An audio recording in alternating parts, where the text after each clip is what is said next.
आजचा रंग ग्रे असल्यामुळे मी ठरवलं की आज घरातल्या सगळ्या ग्रे गोष्टी धुवून टाकायच्या। तर सगळ्यात आधी मी पप्पूच्या पप्पांचा लॅपटॉप आणि त्यांचे हेडफोन इयरफोन्सची डबी घेतली। तर त्यांनी लगेच माझ्या हातातून हिसकून कपाटात ठेवून दिली, कदरच नाही।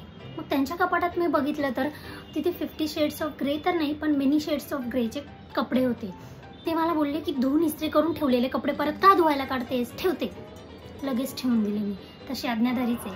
मग कामवाल्या ताईंची सुट्टी असल्यामुळे ग्रे क्लिप बांधलीवर आणि ग्रे घासणीने माझे सिल्वर ग्रे सगळे भांडे धुवून टाकले। किचनला टाइल्स पण ग्रे लावलेल्या होत्या, त्या पण साबणाने धुवून स्वच्छ करून घेतल्या। फ्रीज पण ग्रे होता, तो पण स्वच्छ करून घेतला। मग मुलांच्या रूमकडे मोर्चा वळवला, त्यांना म्हटलं तुमच्या रूममधला हा ग्रे बोर्ड, ग्रे हेडबोर्ड, कपाट जे काही आहे ते नीट स्वच्छ पुसून तरी घ्या निदान, नाहीतर तुम्हाला देते म्हटलं मी ग्रे बॅटने प्रसाद। घाबरले ना, लगेच ग्रे पाऊच उचलले त्यांनी आपल्या टीटीच्या बॅटचे आणि खाली निघून गेले। वॉशिंग मशीनला म्हटलं बाबा तू सगळ्यांना धुतो, तुला कोण धुणार, म्हणून त्याचं पण ड्रम क्लीनला मी लावून वाटत होतं ग्रे कलर मध्ये मी काय करणार।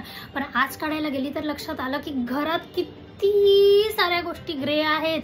Tiffin bag, pouches, bags, travel bags, cutlery tray, utility tray, dustbin, dustpan, wiper, किती किती किती बापरे। जेवणाचं विचारू नका, फक्त ग्रे चिया सीड्स टाकून मी आता पाणी पिणार आहे। बस चालली, बाय, टाइम प्लीज।